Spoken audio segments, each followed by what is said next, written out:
বাল্মীকি রামায়ণ। সারানুবাদ রাজশেখর বসু। বালকাণ্ড। ঋষ্যশৃঙ্গের অযোধ্যায় আগমন, অশ্বমেধ যজ্ঞের আয়োজন। অঙ্গরাজ লোমপাদের সঙ্গে দশরথের বন্ধুত্ব ছিল।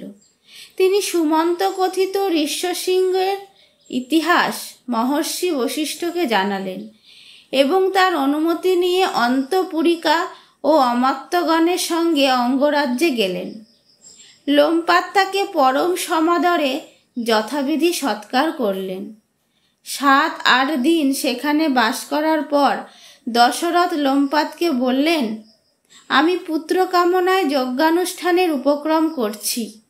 তা নির্বাহের জন্য আপনার কন্যাকে ভর্তার সহিত অযোধ্যায় যেতে হবে।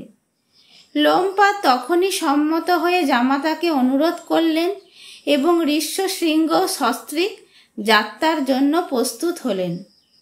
দশরথ শীঘ্রগামী দূত দ্বারা অযোধ্যায় আদেশ পাঠালেন যেন ঋষ্যশৃঙ্গের সংবর্ধনার জন্য সমস্ত নগর ধূপবাসিত, জলসিক্ত, মার্জিত ও পতাকায় অলঙ্কৃত করা হয়। যথাকালে ঋষ্যশৃঙ্গকে অগ্রবর্তী করে শঙ্খধ্বনু ভিনিদান নাদে সংবর্ধিত হয়ে দশরথ সুসজ্জিত নগরে প্রবেশ করলেন। ঋষ্যশৃঙ্গের আগমনে অযোধ্যায় অত্যন্ত প্রীত হল। রাজান্তপুরবাসিনীরাও বিশালাক্ষী শান্তাকে দেখে আনন্দ লাভ করলেন।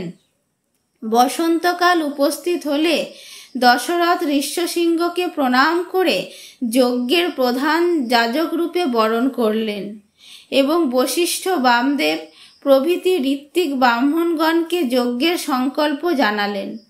তারা সকলে দশরথকে বহু সাধুবাদ দিলেন এবং যজ্ঞ সামগ্রীর আহরণ, সরযূ উত্তর তীরে যজ্ঞভূমি নির্মাণ এবং যজ্ঞের অশ্বমোচন করতে বললেন। দশরথ অমাত্যগণকে যথাবিধি সমস্ত আয়োজন করবার ভার দিলেন।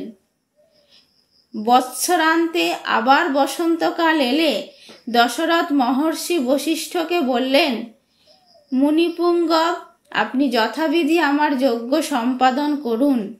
যাতে যজ্ঞের কোনো অঙ্গে বিঘ্ন না হয় তার বিধান করুন। আপনি আমার সুহৃদ ও পরম গুরু। এই আরাধ্য যজ্ঞের ভার আপনাকেই নিতে হবে।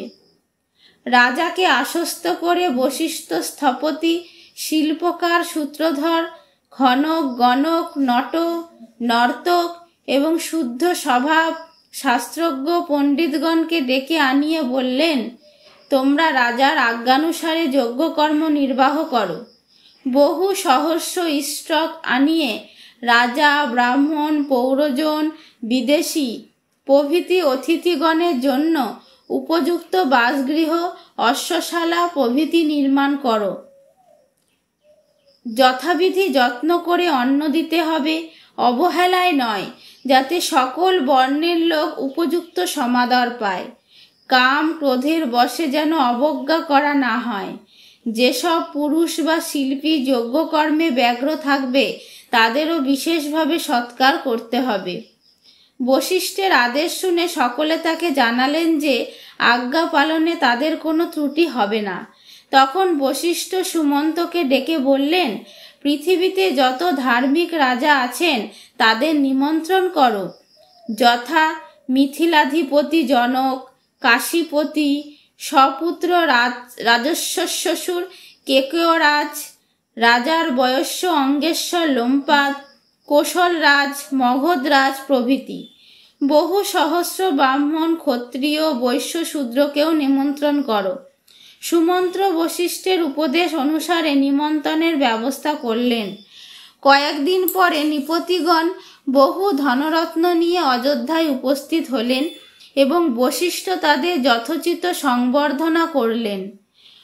অনন্তর ও শুভক্ষ নক্ষত্রযুক্ত দিবসে রাজা দশরথ যজ্ঞভূমিতে গেলেন এবং পত্নীগণ সহ যজ্ঞে দীক্ষিত হলেন।